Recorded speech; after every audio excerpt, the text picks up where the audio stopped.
Bonjour à tous, aujourd'hui on s'attaque à une question qui bouscule vraiment notre vision de la réalité. Est-ce que le temps, oui, le temps lui-même, pourrait réellement avoir une fin? On a l'habitude de penser que tout ce qui existe dans le temps a une fin. C'est logique.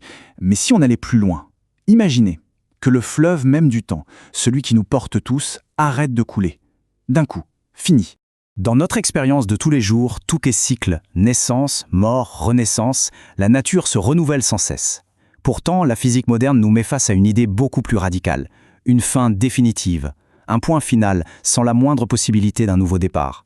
Et cette idée, franchement un peu angoissante, elle était complètement impensable jusqu'à ce qu'un certain Albert Einstein vienne mettre un grand coup de pied dans la fourmilière de notre vision bien tranquille du temps.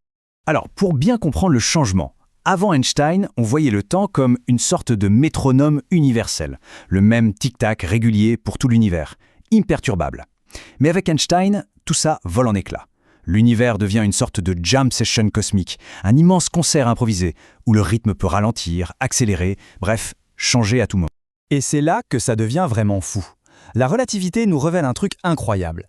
La gravité, ce n'est pas une force qui nous attire vers le bas. Pas du tout. C'est en fait l'expérience du temps qui s'écoule à des vitesses différentes. Oui, le temps ne passe pas à la même vitesse partout dans l'univers. Et quand cette jam session cosmique devient complètement folle, trop chaotique, le temps lui-même peut se briser. C'est ce que les scientifiques appellent une singularité. C'est comme si le batteur de notre orchestre cosmique accélérait jusqu'à se dissoudre dans son propre rythme. À ce point précis, les lois de la physique telles qu'on les connaît ne veulent plus rien dire. Et des singularités comme ça, on en connaît au moins deux exemples célèbres.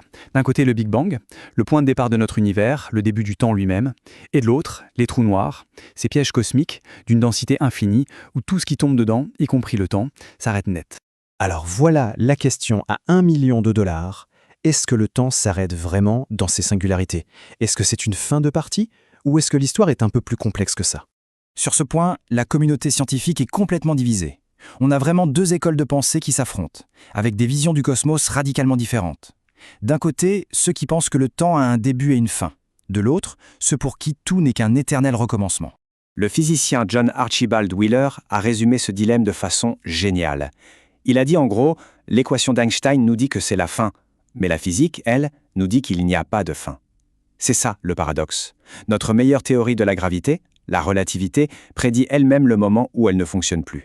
En fait, le problème vient de l'infini. Quand les équations sur les singularités donnent des résultats infinis, comme une division par zéro, pour un physicien, c'est comme un voyant rouge qui s'allume sur le tableau de bord.